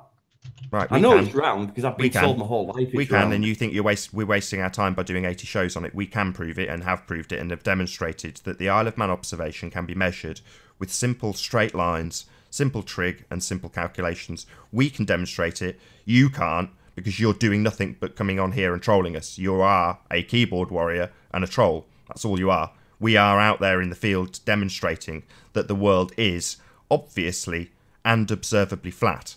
You don't have to like that. You can't go around making statements like that. I will make that statement again. The Earth is obviously and observably flat. The reason for making this statement is because we have taken an observation from St. Bees and modelled it in two ways. The first way is on a sphere. The sphere you think you live on, a sphere 24,900 miles in circumference. That sphere fails to account for the observation. It fails totally and utterly. We have also made the same observation and modelled it on a flat plane where it succeeds, and you can take simple straight line measurements and simple trigonometry calculations to work out the altitude of the observer, of the target, and that's it. It's simple. What you see is what you get in the flat Earth. What you see is not what you get in the globe Earth. You need slightly looming non-standard refraction hyena to account for this observation because your model fails. Ours doesn't. What's this slightly non-refracted, non-standard fucking hyena? Sorry, French Don't again. swear. Non-standard hyena. What's all that? Is that a new animal you've just invented or something? That's your nonsense. I'm going to take the piss out of your nonsense for it being nonsense. We don't need that nonsense in It's our not model. nonsense. You need it, so I'm going to laugh How at it. can you say that's nonsense? I'll When do it refracted- again. So what I'm going to say is I'll say it one more time for the deaf and stupid guy in the Hangout. Right? So slightly looming non-standard refraction hyena is my insult to you and the farcical nonsense that you think must apply to a simple observation, because it is necessitated by the curve that we cannot see. So the only reason we have slightly looming non-standard refraction hyena is because there are people less stupid than yourself that realise we should observe a curvature, but we don't. So people like you think it's fine not to see it. Other people have accounted for it with non-standard refraction because you should see it, but we don't. So all of your nonsense saying, oh, it doesn't matter, we're too big to see the curve. Well, that's why we have slightly looming non-standard refraction hyena to come to the rescue of people more intelligent than you, my friend. That's what it's there I work with for. refracted light all the time. I'm an astrophotographer. So, yeah, I understand refracted light and how it works. You're an and astrophotographer. How it comes down. Yeah, it's probably a certain dustman. angles, Probably you a know, dustman. like Probably certain doesn't own a light. telescope. You said that you're an astrophotographer. I'm going to call you on that. Can we see some evidence that you've taken pictures yourself of anything astrophotography related, please? Say that again. Prove you're an astrophotographer.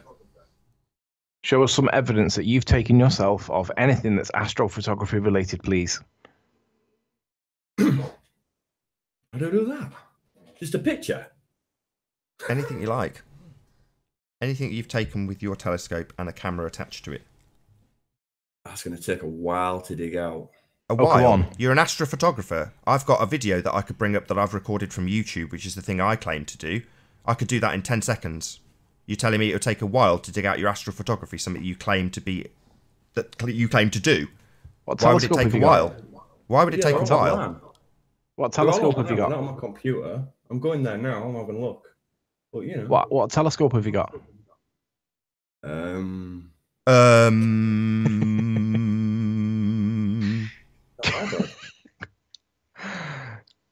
I think we've just established that you're not an astrophotographer. I think we've just established that you're a lying sack of shit. Yeah. Nate, can I be honest, mate? He's not adding anything here. Is the Irish guy still here? Nah, he dropped a while ago. I think he got told off by his wife or whoever's at work with him. So now he's not around anymore, unfortunately. But he was much better because he was at least willing to concede certain points. Yeah. I hope he goes back and looks at the Curie temperature in relation to iron. Oh, and I had somebody message me and say that sodium as the comparison metal's not even got a Curie temperature, which I didn't realise at the time. But I wish I'd have known that when I had the discussion and the debate with the guy I had it with. But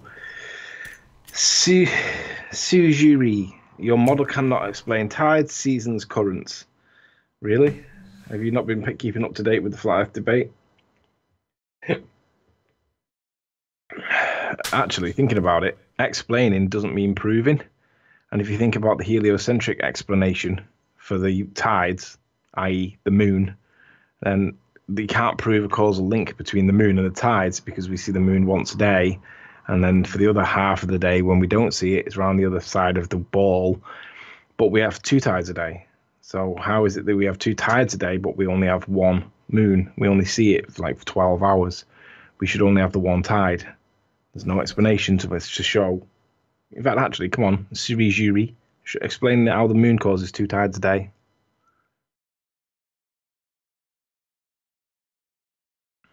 The moon Was that guy gone now? The moon causes 2 tides a day.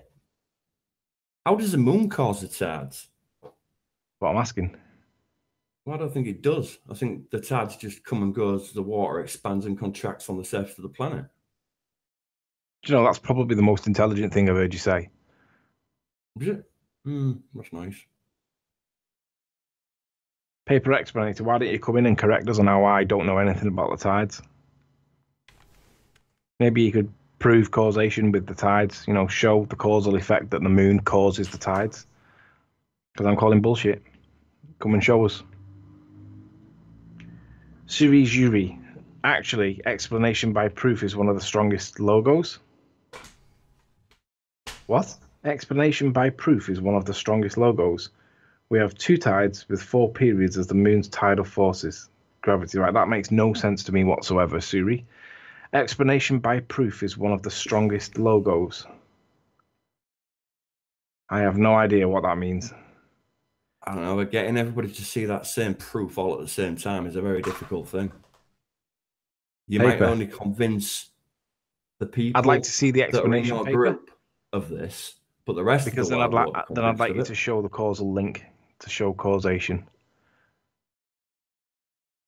The word is causality. Are caused by salt water and the tides. Case closed.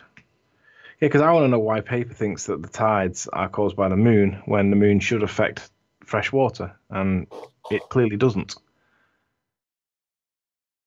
Just because you have no idea what it means doesn't mean it's not correct, Riley. Well, just because you can explain something doesn't mean that you prove it, paper.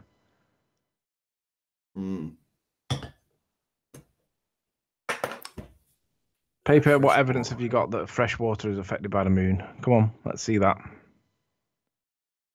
I don't get what you're on about. Fresh water is affected by the moon. I don't get that. All water's just water.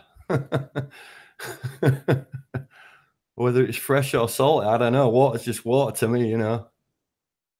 No, paper, I'm not going to look it up. I want you to tell me. I want you to show it because it is a debate channel. If you think I've said something that's incorrect, join the panel and tell us about it.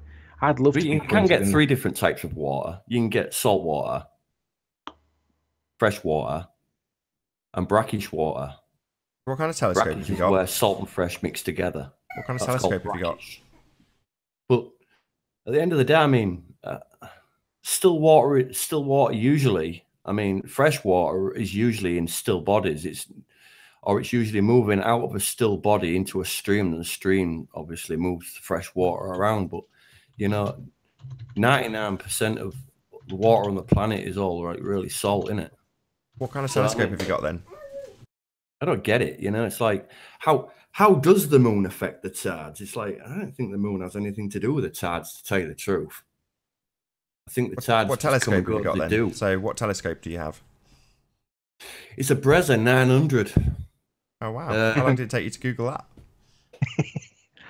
So wouldn't you think that an astrophotographer would know that off the tip of his tongue? That picture on my the square in the corner. That's my telescope. Wow! You've got a picture of a telescope, and you didn't know what it was called off the top of your head. Wow! No, because I haven't really got a name. The actual.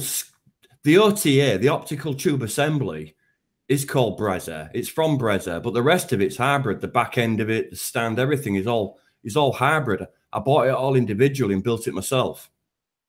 Because the ones that you get online are shit. Sorry, excuse my French again, are crap for the money that you pay. So it's cheap. So not only do you claim to be an astrophotographer that didn't know what the name of his telescope was, you now claim that you build your own telescopes? Well, yeah, I built my own telescope, yeah. So what lenses have you put in your telescope then? Do you mean what sort of lenses have I put I love this. You get a tricky question and he doesn't know the answer. I don't know what you mean by what lenses have I put into it. Well, the It's lenses not are a all specific manufactured by question, different is it? companies, right? There are You loads might of have a different lens lenses from in a company telescope A that over you a can company take B out to it. lens, and you may go for A because A's got better whatevers. So, what lens did you buy for your homemade telescope? Was it a particular brand, or was it just a generic one that had no name for it? The actual brand of the telescope itself, the main OTA tube in the middle, is Brezza. What about But the you lens? don't know what lens you put in it. Well, you can put different lenses in the. Yeah, which one did you put in? They're not actual. The lenses in the end are like they're permanent. They stay in the end. And which one did you put in? Well, a 90mm one, obviously, to fit the 90mm tube. Well, what manufacturer made it? Brezza. Oh, So really? basically, you bought a Frezza telescope and So why did you assembled it. tell us about the tube? No, the OTA is the optical tube assembly. Yeah, that's just the tube. That's just got. Well, it could have many lenses down it, actually. So it could have. So when you told us about about the tube, you were telling us about an assembly that didn't actually reference any lenses. Then we went on to ask you about lenses, and now you're claiming that it's by the manufacturer. Well, that would just be a telescope, wouldn't it? Not necessarily, no. Right, okay. All right, in that case, tell me about the tripod. What brand of tripod did you get? Quick. The eyepiece is that what you're trying to say? The eyepiece lens or the actual optical end? The bit that you look through? I don't know. What are you on about? Tell me what. Tell me about your tripod mount. It's an Exos 5. And how much did you buy it for? Just the stand, about 450 quid. Anyway, this is getting boring. The tube altogether, well, roughly altogether, I mean, I've spent $3,000 on it. I have 1, 2, 3, 4, 5, 6, 7 cases of equipment here. 7 aluminium cases of telescope equipment, ranging from cameras, CCDs, filter wheels, all sorts of stuff. Loads of Any equipment. evidence? Can you take us a picture? Show us what you've got. Let's actually see it. Yeah, I can. How do I actually share pictures on this thing? Have you got a Would you webcam? drop them in the room, drag and drop. Have you got a webcam? Yeah, I have actually. Just point it at it. Just turn the webcam to your telescope. Turn on the camera, then we'll see it. Easy. Yeah, just a second. I hope he has got one. I have to debag that cable up there.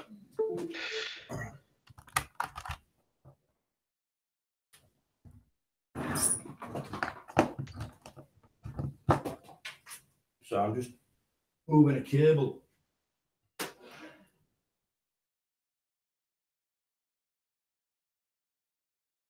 This is going to be difficult. Suri Jury, did I run away? No.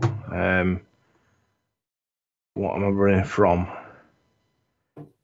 Nathan Oakley, tell me how your model accounts for the Eötvös effect or the Coriolis effect. Well, the Coriolis effect is not, it's a fictitious force. It doesn't actually exist. It's something that you believe. I don't know what There's evidence no need to account for it because the observation didn't appear to be spinning. It appeared to be stationary, so we just didn't account for it, even if it is real.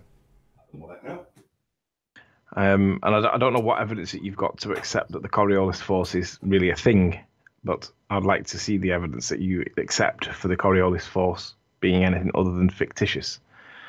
With regard to the I don't even know how you pronounce that, but the Eötvös effect, quick Google search tells me it's the perceived change in gravitational force caused by a change in centrifugal acceleration resulting from eastbound or westbound velocity.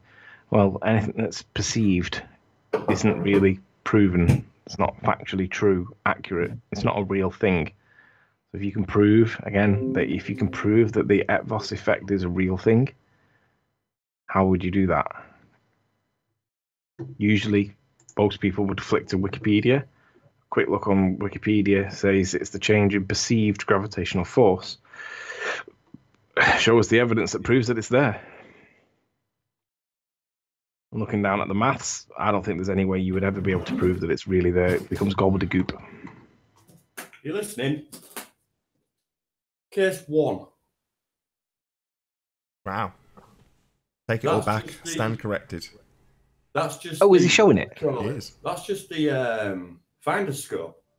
Hang on, That's let me find it. telescope. Let me find That's it. just the bit that finds the stars. Yeah. Hang on. There's one. Yeah. So he's actually got this on screen right now. There's two. Yeah, he's showing us his kit. As requested. I've got it. Do you know what? There's the second one. I apologise. I take it all back. There's three.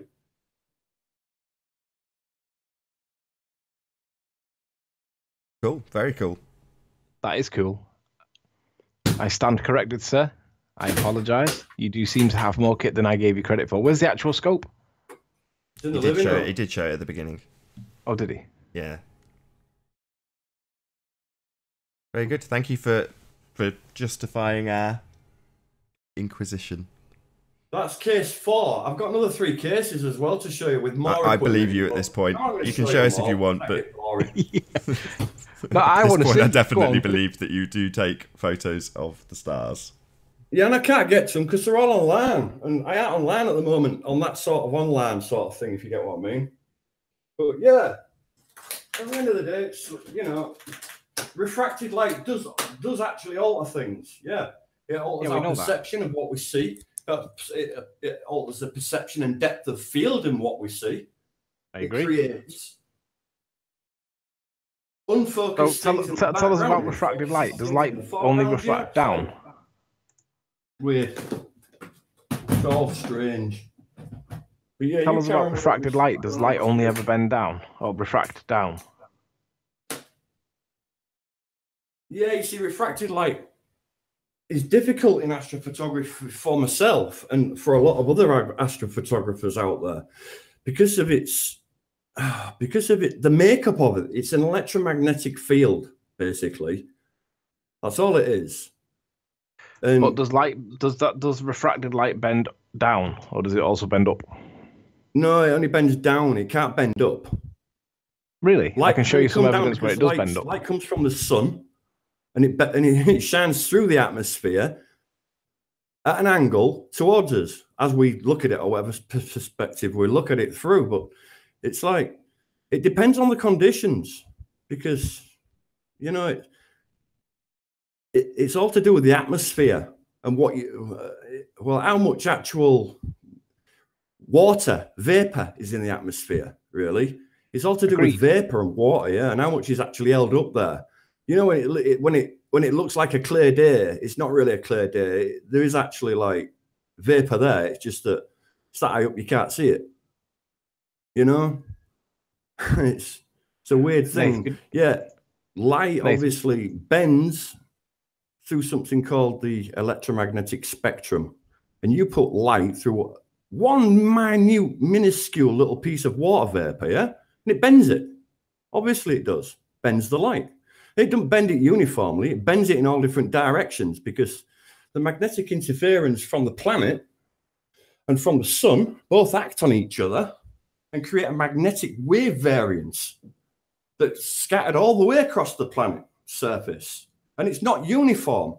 Light doesn't really exist. Light is just a magnetic wave of an interference from the sun through our atmosphere. Yeah, all right, yeah, light exists in space, but it's, I don't know, it's very, very difficult to, I mean, what you're talking about, I understand. I see where you're coming from, but you're never going to explain it. Not on what you're talking, not the way you're talking about it. You need to physically show it. You need to physically prove it with an instrument that will physically show it and prove it. And your cameras aren't going to do that. Right. I'm just going to add this at this point because you've said it a couple of times, then I'm going to let Anthony do his demo on screen. So you're saying we need to prove the atmospheric conditions that are conducive for refraction. I'll say it again because I've said it till I'm blue in the face. We don't need refraction in our model. It is totally and utterly superfluous to requirements. You can still take straight lines, simple trig, and measure distances and altitudes without accounting for refraction in our model. So when you tell us to go and account for this stuff and I tell you that it's not necessary in our model, that frustrates me. You need to tell us how refraction works because it's your nonsense. I just told you how it works. It's an interference from the electromagnetic light spectrum. They bounce off each other and create some diffuse anomaly of what you're seeing. That's all it is.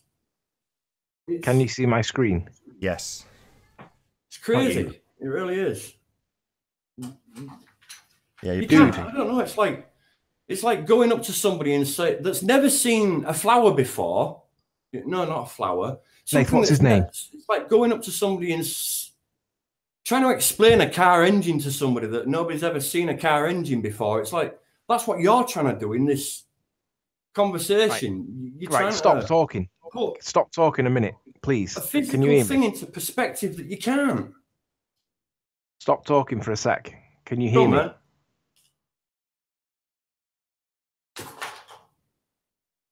Hello?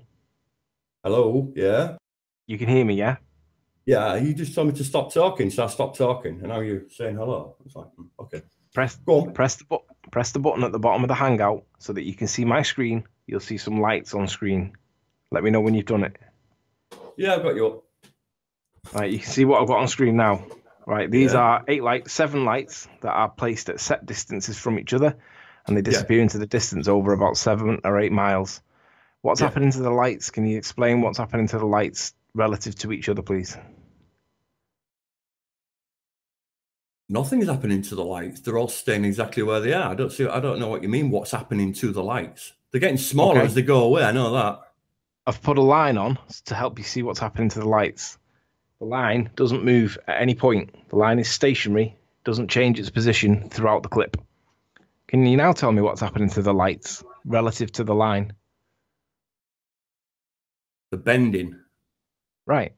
Would you say that this is refraction? Yes, over a curve. Right. Over a flat surface, actually, not a curve. You're on a flat surface. So yeah, you're gonna get a bending light. Right. So is it accurate to say that the light always bends down? Yes, but it'll bend watching down because it's. Keep watching. Would you say that all these lights are bending down now? Say yes. No, I'm not going to say yes because the lights are all bending down. But would you now say the lights are bending in up? one direction? Up. They're all bending up and down relative to the line that's put in between them all, just to give you a guide to see what is basically the same point. But that is negligible. While the word is actually being popped up there. Yeah. So in between, negligible. You agree that the light bends up and down, not just down? Yes. Yeah, but you're moving the camera up and down, aren't you? No. Camera's not moving. It's on a tripod. It's not moving. It's the wind's blowing it. Okay, it might be moving a negligible amount. Well, that's a negligible amount to me. 1 millimeter is like 7 light years in space. You don't think these lights what you're actually doing there is you're moving something 1 millimeter, yeah? Right, there's other stuff in the photo, though, so there's other stuff that you can reference to see if the camera's physically moving or not, and it isn't. Hey, you aware? You wouldn't even see that. You wouldn't be able to see it. You can see that the stuff in the background isn't physically I waving. said 1 AU aware, 1 astronomical unit, which is a light year. You wouldn't be able to see that. Pardon, what did you just say? 1 AU is what? An astronomical unit, a light year. You wouldn't be able to see that. No, that's not what 1 AU is. What, yes it is? What's an AU? That's an astronomical distance. I thought it was a light year. No, it isn't a light year. 1 AU is not a light year. Miles, isn't it? 1 AU is the distance from the Earth to the Sun on your model. I thought an astrophysicist would know, an astrophotographer would know that, right? Not 1, it's about 2.5 actually. Maybe 3. Yeah, 3. So it's not 1 light year then, no? No, it's 3. 3 what? All the gear and no idea. It's 3 what? I'd say light years away. No, 1 AU is 1 distance from Earth to the Sun on your model. No, I always thought 1 light year was a distance of about 1,447 miles or something. That's right. But 1 AU is one distance from 93 million miles. One is 1 AU. Yeah. Is that all we are? 1 AU from here to the moon. Did I say moon? Sun. Sun. All right. Sorry, that's where you confused me. Sorry, if I said moon, I apologize. I meant sun. Moon, yeah. One AU is around about 93 million miles. It's known as the distance from the Earth to the sun. It's not known as 1 light year. Right. Yeah, well, I got confused that way you said the moon. Did I? Did I say moon? Oh, I apologize. Sorry, sun. I didn't mean to confuse Maybe you did say moon as well, but I only heard sun. Sorry, if I said moon, I apologize. I misspoke. I meant because we're looking at a dark picture and you thought that was the moon in the background. Anyway, point being, is the light bending up or down above the line? Above the line, is it bending up and down, or is it only bending down? It's bending up and down because the camera's moving up and down. Obviously, but you said earlier that no. You said earlier that light only bends down, but this is clear evidence that light bends up as well as down. Do you not agree? It's reflecting off water. I'm not on about the reflections. So it's going to bend it. It's got another medium in the way, so you can't prove nothing with that. I'm not on about the reflections. Forget the reflections. Look at the lights, the primary source of the light. He's already conceded they bend up and down. He's just saying that the camera moves. And I'm saying, the camera's actually moving in a circle or an arc. It's moving from left to right. Right, it's a fixed camera that's been put in place to do a time lapse. So it's a soundly piece of footage, and it's of a time lapse of his experiment. And the camera was set up and left to take these images. You can see from the stuff that's not the lights in the picture that it's not. Constantly getting muted. So yeah, you can see from the images themselves that it's not the camera that's moving. You know, that's blatantly obvious. Buildings in the background coming in and out of perspective on that last shot that you just gave me. All right, let's change the position. Here's another straight line that's been put on the picture, and relative to the land, it's just sat below the straight line. With regards to refraction and the land that you see on screen, can you tell us what's happening to the light that's hitting the eye or the lens of the camera? Is the light bending up and down, or is it only bending down? Well, it's moving up and down because it's refracting off the surface of the water. Water has that, ability to do that, and it doesn't bounce it uniformly in one direction. It bounces it everywhere. So what you're seeing is the point that I'm making is that light bends up and down. Undulating. What? It's undulating. It's creating waves that are moving forward, yeah, as well as backwards. So the surface of the water is moving, which is pushing the light up and down. That's all you're seeing. It's like a mirage effect in a way. You're right, but this is the obstruction that was formerly described as curvature. Yeah, but it's not curvature, it's flat. Yeah, we know. I agree. Yeah, we know. Well, obviously the water's flat. Body of waters don't stand on curves, do they? They'd fall off. There's no evidence to support that assertion, so no, it can be dismissed. Yeah. It's just a mirage. Great. Same as that mountain in the background. That's wobbling up and down. That's a mirage that the refraction of the light's creating. But so long as we agree that light bends up and down, not just down. Initially, you said that light bent down. No, it only bends down from up. But when you're observing it from a flat, from where you are, obviously from ground level, yeah, it will move up and down. Especially reflecting off water, yeah, it's going to move up and down. But you do that across land at an horizon, it's not going to move up and down. It's going to stay still. Sui Dewey says that there's no evidence that I've provided that supports flat Earth. Why don't you join a panel and we could discuss the evidence, Sue? Yeah, I haven't said much for a few minutes. It's round and flat point out our evidence to you. Feel free to click the link in the info box below this video. Make sure you mute your watch page before you join. Yeah, it's round and flat at the same time. Just because our brains perceive it to be flat doesn't mean to say that it is flat. So why does it measure flat? It measures round as well. You can use the same mathematics, really. Pi I squared, like I said. No, you can't. So I've just explained this about half a dozen times. If you model it, it works out with straight lines and simple trig, like people actually build stuff and measure stuff with. Whereas when you model it on a sphere, it fails to represent what is in the observation. What you see is not what you get if you live on a sphere. Thing is, disc, round, yeah. It's sphere, disc, flat, yeah. It doesn't really matter. You stand that disc upright, you're going to get a circle. Still Yeah, going to this be is around. somewhat interesting. Somebody repeats, Pi I why squared to calculate the curve of the circle. why has no flat Earth believer entered Wolfie's competition to win £2,000 worth of drone and P900 crickets? Not a single entry. The answer to your question from my perspective is that I didn't know there was such a competition, and that's why I've not entered. Now, I I'm answered aware that. of I one. said it can't be done. Does anybody know what the competition is from Wolfie? If it's something to do with the equinox, I won't be bothering. I do. You got to prove something to do with the equinox with a telescope to prove this refracted light or something is coming in some other direction or whatever. And the explanation of actually how he's put it down and what he said is that it can't be done. I've said it can't be done. My statement that I wrote on it is it can't be done. Doesn't matter. No matter how you try and look at it, you can't do it.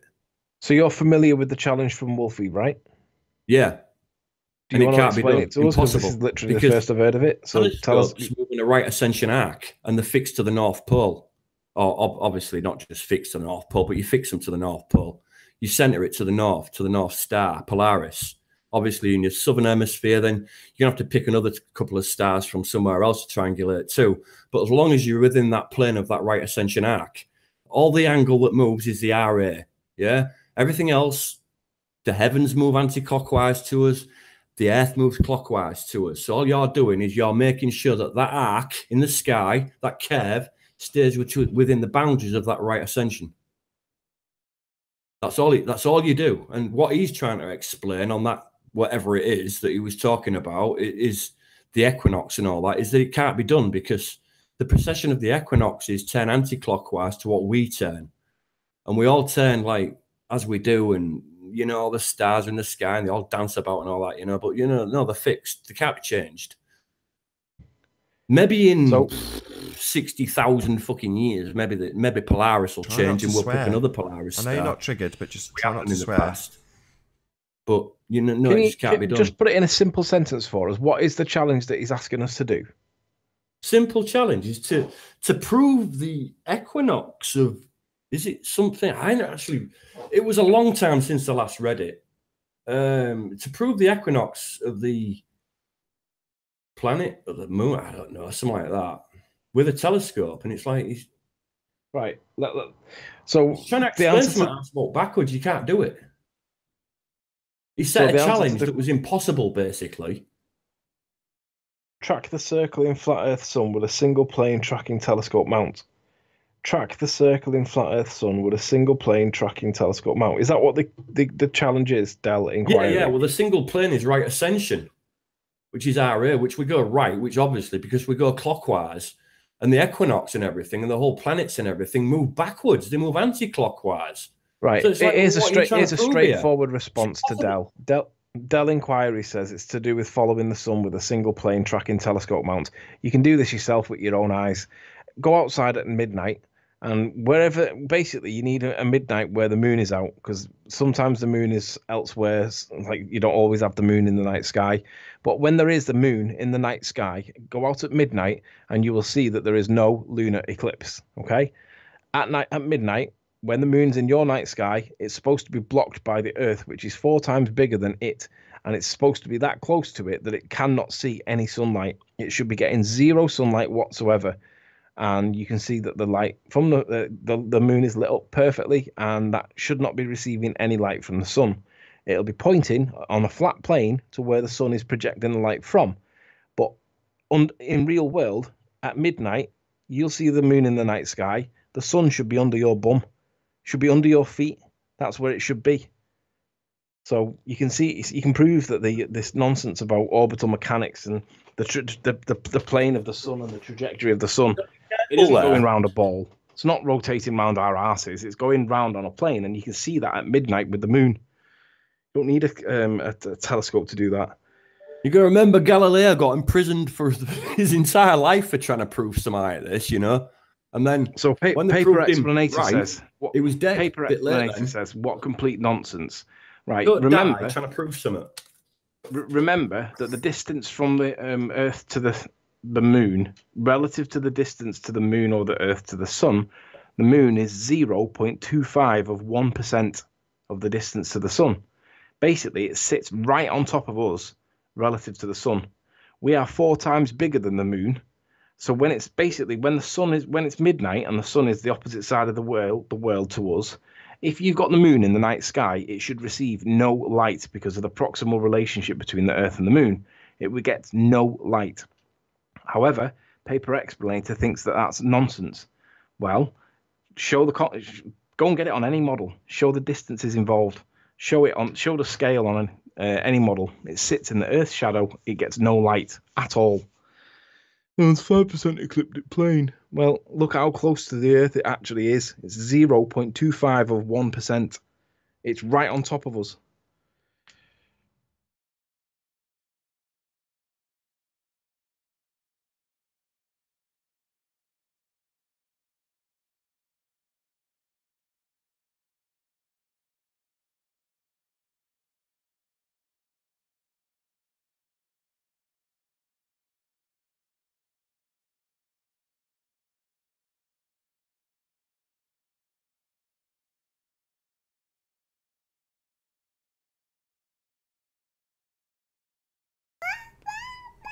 Once again, foolish enough to do my last link without any audio. So, first and foremost, a huge, massive, enormous thank you to all of the live audience for tuning in and hopefully sharing this debate. If you've not done so already, be sure to like, comment, share and subscribe. Also, a massive thank you to the debating panel for making this debate possible.